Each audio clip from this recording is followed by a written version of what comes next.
तर काँग्रेसकडून चंद्रकांत हंडोरेंना राज्यसभेची उमेदवारी देण्यात आली आहे।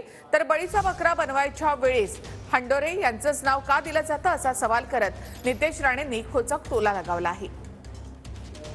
पक्षाने माझ्यावर विश्वास दाखवला, आमच्या नेत्यांनी विश्वास दाखवला आणि राज्यसभेसाठी माझी उमेदवारी निश्चित केली।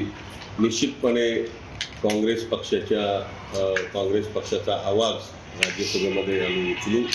मागासवर्गीय, दलित, ओबीसी आणि सर्व गरीब समाजासाठी आम्ही काम करू। हंडोरेजी हे तसे ज्येष्ठ नेते आहेत। वाईट असं वाटतं की जेव्हा बळीचा बकरा बनवायचा असतो तेव्हाच हंडोरेंचं नाव का दिलं जातं। अन्य जेव्हा निवडणूक जिंकायची असते तेव्हा हंडोरेंचं नाव आठवत नाही आणि जेव्हा माहिती आहे की बाबा पराभव समोर दिसतोय तेव्हाच हंडोरेंचं नाव दिलं जाते। हे दुसऱ्यांदा विचारांदा होत आहे, म्हणून ह्याबद्दल चंद्रकांत हंडोरेजींनी विचार करावा, फॉर्म भरायचे की नाही।